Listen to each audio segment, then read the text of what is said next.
ગાંધીનગરમાં મુખ્યમંત્રીના નિવાસસ્થાને મહત્વની બેઠક મળી। પ્રી મોન્સૂનની કામગીરી અને હીટવેવની સ્થિતિ પર સમીક્ષા થઈ રહી છે। સંબંધિત વિભાગના અધિકારીઓ આ બેઠકમાં હાજર છે। ડિઝાસ્ટર વિભાગ સાથે મુખ્યમંત્રીની આ બેઠક 2 દિવસ પહેલા મુખ્ય સચિવે પણ સમીક્ષા બેઠક યોજી હતી। તો સંબંધિત વિભાગના અધિકારીઓ આ બેઠકમાં ઉપસ્થિત છે। સીધા જશું હિતલ અમારી સાથે લાઈવ જોડાઈ ગયા છે। હિતલ, મુખ્યમંત્રી નિવાસસ્થાને આ બેઠક થઈ રહી છે, અધિકારીઓ તેમાં ઉપસ્થિત છે। આવનારા સમયને લઈને એક્શન પ્લાન?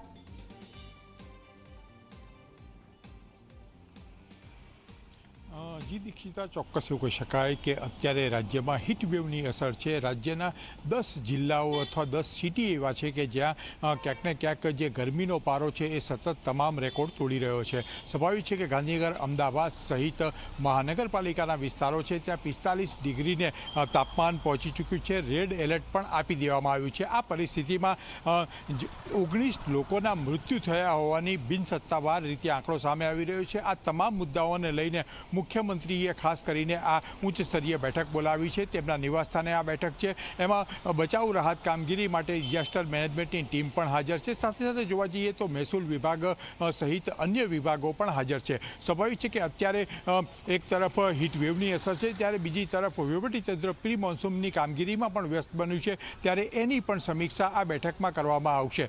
ચોક્કસ ગરમીના કારણે જે મૃત્યુ થતા હોય છે ત્યારે કેવી રીતે તેને સહાય આપી શકાય અને વધુમાં વધુ ગરમીમાંથી લોકોને કેવી રીતે બચાવી શકાય અને જે નિયમો છે કે 12 થી 4 ક્યાંય પણ કોઈ વ્યક્તિ શ્રમિકોને ન જવા દેવા, આ તમામ મુદ્દાઓને આ બેઠકમાં ચર્ચા કરવામાં આવશે અને તે અંગેના કડક નિયમો જે છે એનું અમલીકરણ રાજ્યમાં થાય એ માટેની પણ સૂચનાઓ મુખ્યમંત્રી દ્વારા આપવામાં આવે તેવી માહિતી મળી રહી છે। જી દીક્ષિતા, બિલકુલ આભાર હિતલ, આપની પાસેથી અપડેટ્સ લેતા રહેશું।